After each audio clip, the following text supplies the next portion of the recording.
Hello, everyone, and welcome back to the show College Chronicles. I'm your host Khushi, and today we have a very special episode lined up for you. Joining us is someone who has walked the same corridors and sat in the same classrooms and is now an inspiration for both students and professionals alike. Our guest is an alumni of our college and a seasoned expert with over 10 years of experience in both the corporate worlds and the academics, and a distinguished researcher with 15 publications in ABDC, ABS, and SCI. We are truly honored to have him with us. And we are going to talk about his journey, the evolving world, and global logistics, and what students can learn from it. So, without further ado, let's welcome our guest to the podcast. Welcome to the show, sir. Thank you so much, Kushi, for providing me this opportunity. So your first question would be: you have come full circle from being a student here to now teaching future professionals. So, how does it feel to be back on campus as a faculty? Okay, so I still feel that I am still a student because you have to keep learning, first of all. I think that is very important. That uh, how is your graph in terms of learning? So that part is very important. So probably in a materialistic world, I am back to the campus as a faculty, but in the conciseness of knowledge, I believe that I'm still a student, and you keep learning new things and then you share it with others. So I think that's what the dissemination of knowledge is.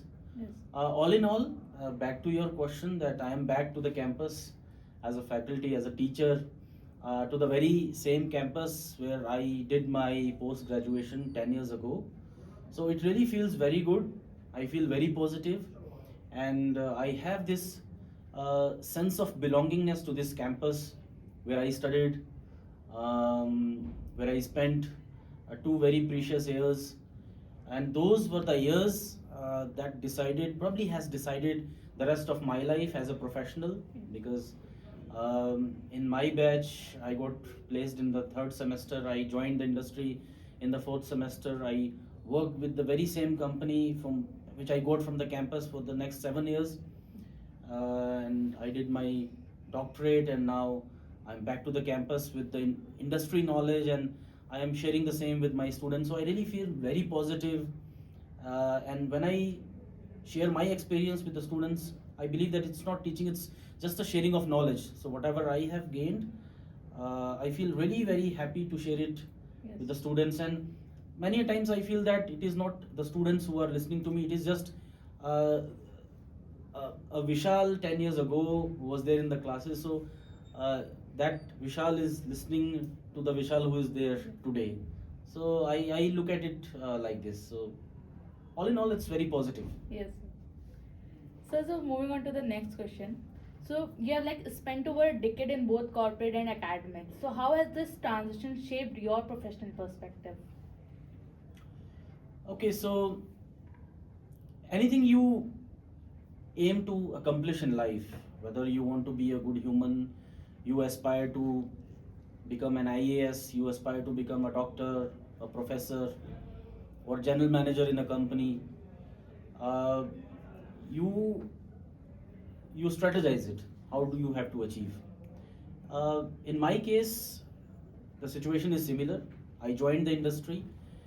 I spent 8 years in the industry, and then simultaneously I aspired to become a good researcher and a good teacher, because when I used to look at my teachers, they used to guide me, they used to motivate me. So I also got this motivation from them, first of all, that why can't I be like them? So I think this was the biggest motivation, and then I interacted with my juniors. I was invited to the campus, interacted with my juniors.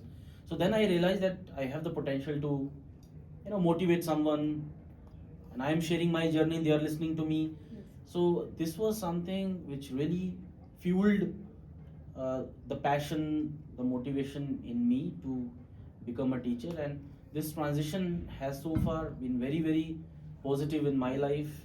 I feel very, very good after working in the industry, and now I'm back to the campus in between young students, learning from them, sharing my experience. So it's a good transition, I would say. Yes. I think 8 out of 10. Okay. So what were some major challenges like ports and shipping sector face today, especially post pandemic? Okay, so when you talk about port and shipping sector, especially post pandemic, I think the situation hasn't changed much. We cannot say post pandemic or pre pandemic. The situation has been same for the last 20 years. Yes, the things have been moving, but still a lot of work is required to be done. Uh, and if you are concerned about what is wrong with this particular sector, then I would say there is a lack of awareness, first of all. Lack of awareness is a big issue. It's a critical issue. Why youngsters are not adopting this particular domain? This is one biggest problem, and this problem leads to another problem, which is lack of skilled people, lack of educated, knowledgeable people, and those who have skills, those who have knowledge, they are moving to other nations. Yeah. I think this is the biggest issue. Second issue is, I would like to highlight, uh, I would say, corruption, which has crippled this particular sector. I would like to quote one example where, many years ago we tried making a transshipment port in the down south part of the country, so that we could get back cargo, which is Indian cargo, which is handled by other countries and their ports. But even after 20-25 years of struggle, we haven't been able to achieve this particular target of making a single port as a transshipment port. So I think lack of enthusiasm is another bigger problem. So I think these are the problems that are there, and infrastructure has always been a problem for India. You take any sector, and infrastructure has always been a big problem. And we are trying to develop the basic infrastructure since last 70-75 years, since independence. So that is also a big problem. So I think these are broad 3 to 4 problems that I would like to emphasize. Sir, as we talked about transshipment port, what is that exactly? So transshipment port is a port. It's just like a hub. So where bigger ships come, they call this port. So they come to this port, and from this particular port, cargo is offloaded at this port and transported further to other smaller ports in the country via smaller ships. So just try to understand, it is just a hub. So that hub we have not been able to develop. Create. Rather, we are using hubs like Colombo Port, Jebel Ali in Dubai, I mean next to Dubai, Jebel Ali, Singapore Port. So Indian cargo is offloaded at these ports and then brought in smaller ships to the Indian ports. So if these countries are doing this work, why can't we do? I mean, we are the 5th largest, or I think 4th largest economy in the world. So if Sri Lanka can do, nowhere in the picture, why can't we do? So that's what the problem is. Like as you have written too many research papers, so in your opinion, how important is research for management students, especially in applied fields like supply chain and operations? Okay, so when it comes to, you directly quoted the word research papers, and then, I mean, obviously, how important is research for management graduates, especially those who are in supply chain and operations domain. So, research paper is important, but more than a research paper published somewhere, I think the important part is to do research. And how important is research? I would say it's very important, because we do a lot of research on day-to-day basis. Yes. For example, if we have to do shopping, we do, and if there is a product in our mind, we try checking it on multiple e-commerce sites. Yeah. Right. And then we have certain filters, like whether we are concerned about cost or time. Time, cost. Right. So what is it? It is research. And if I can develop this case that I'm in a Dehradun city and I want to order something, and this is such a product that which is ordered multiple times in this particular city, then what should be the preference? Like whether cost should be the preference, or time taken, or any other factor. Now I can develop this very basic, very generic day-to-day thing into a research paper or into a case study. That's what research is. So now you try to understand how important it is. So research is absolutely very, very important for young graduates, not from a perspective of writing a research paper, but to understand what new is there in our sector. Uh, I mean, if I compare with the trends 10 years ago and what trends now, I mean, during my time when I was pursuing my MBA and I graduated from here 10 years ago, and we attempted interviews, we never used to ask questions like, how is the work-life balance in the company? So it was just like prohibited to ask. But generation today is more concerned about, are you going to occupy me after office hours or not? Right? So they are concerned about that. So they have that research mind. Right? So they try to judge the company. Now in my time, we never tried to judging the company. So it was company judging us. But now it is both ways, and the company is also okay nowadays. So what is it? It is research. So according to me, to enhance our knowledge, to upgrade our skills, I think research is very, very important. Maybe we are not into writing research papers, but otherwise we should keep doing research. I mean, if I have to teach a concept before entering the classroom, I do a lot of research that if I have to talk about this particular concept, what are the examples I have to give? What are the latest ones? So that I can engage young people into some kind of a discussion. Yeah. Right? So I think that way research is very, very important. Okay. So the supply chain industry has transformed dramatically in recent years. What are the most important shifts that you have observed? Okay, so the most important shift is automation and usage, or I would rather say integration of modern technologies. I mean, we talk a lot about AI, ML, IoT. So, what is the impact of it? The impact is now less number of humans are required. Yes. Now, we don't say that humans are not required. Humans do require. There is a requirement of humans, but the more skilled ones. Yeah. And when I say more skilled ones, the skill set has changed. I mean, 10 years ago, the skill set was advanced Excel, Power BI, Tableau, so and so. But now the skill set which is expected from young graduates, especially when you are in supply chain operations domain, is a lot of technical understanding of AI, machine learning algorithms. If you have some basic understanding and if you are passionate enough to develop your skills on these skill set, the company would be more than happy to employ you. So I think this is the change that I see. A lot of automation, a lot of unmanned vehicles, unmanned aircrafts, unmanned machines.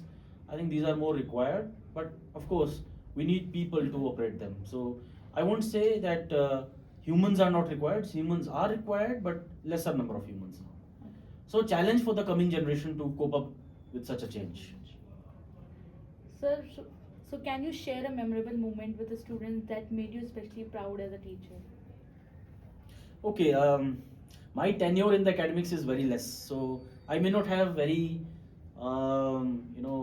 mesmerizing moments with the students, but I really feel good when the students actually perform, right? So, perform does not really mean you get 10 out of 10 marks in the class test. That is not performance. That is okay even if you score 0. Doesn't really matter, because unless we don't face hardships, we do not realize the importance of winning in life. Yes. So if you are asking me that one moment that I have spent with my students, I would say last year when my students got 100% plus placement. And when you say 100 plus percent, what does it means? So it means when one student has got 3 offers. So, and when you see that happiness on the face of students, it actually makes you happy. You feel very light now that your goal has been accomplished. Yes, sir. Because ultimately when you are a faculty and you are in a professional college, the ultimate aim is your student getting a job employment in the industry. When your student is getting 3 offers of job, I think that's the most happiest moment. And also when you that's the moment. So, sir, what is one piece of advice would you give to current MBA students navigating their professional journey? Okay, so Khushi, I think this is a very valid question. Thanks for asking. And I would rather say you have already emphasized on this particular aspect in this podcast. So you mentioned in your earlier questions that we are pursuing a technical course, very specialized one, that MBA supply chain and operations. So I think the answer lies in that the one piece of advice to students is to deepen their technical knowledge, deepen their domain knowledge. I think that's the only advice. So this is one piece of advice. Second advice is to also strengthen your general knowledge. Uh, this is the advice professionally. General knowledge, when I say general knowledge, I mean knowledge regarding industry, knowledge regarding your particular Your domain. This is the advice I have. And in personal life, my advice is to stay happy, stay healthy, and after the classroom, have a relax time, chill time with your batchmates, and do not take much of stress, do not take pressure, because pressure, stress leads to so many problems in life. And when you have that mental, unhappiness going on, you cannot focus on other things. So I think this would be my professional plus personal life advice. So what is like one memorable moment from your college life that you would like to share with us, Okay. with your batchmates? uh, I have not been very adventurous when I was a student. So um, I don't really have any such moment. I cannot recall actually. There are a few moments, but I cannot recall. But there was once this company visited the campus. I don't want to name it. So this company visited the campus, and it was a very renowned company. Now, during their visit, there was one student of our batch who was appointed to inform us about this company, but he intentionally did not inform us because he was unplaced. Now, few of our batchmates were also unplaced. Now, he did not inform us, and he got placed in that company without informing us. And later on, when we got to know about it, we gave that person a very bad time, very hard time. So I don't want to discuss on camera about it, but we should have such moments as a student. Those are the memories. Memories. Yeah. So now the questions have been ended. So now we will have a fun segment where, Okay. like, if you agree to something, you have to say ship it, and if you disagree, you have to say skip it. Okay. So the first question is lecture at 8 a.m. Skip it. Okay. The future of shipping is fully electric vessels. Ship it. Okay. So working at the port at sunrise is the best kind of motivation. Ship it. So surprise quizzes to students without prior warnings. Skip it. Okay. And the last one is, have you ever bunked a class? Ship it. Okay. Thank you so much, sir. Thank you. That brings us to the end of this insightful conversation. We're thanking Sir for joining us and sharing his journey, his perspective, and his expertise with us today. His experiences, how he has navigated the complexities of life to now contributing to academics through impactful research, are truly inspiring for us. I'm sure our listeners, especially students aspiring to build career in supply chain, logistics, or operations, would have gained a lot from this conversation. To our audience, thank you for tuning in. If you enjoyed this episode, make sure to follow, like, and subscribe. Thank you, guys.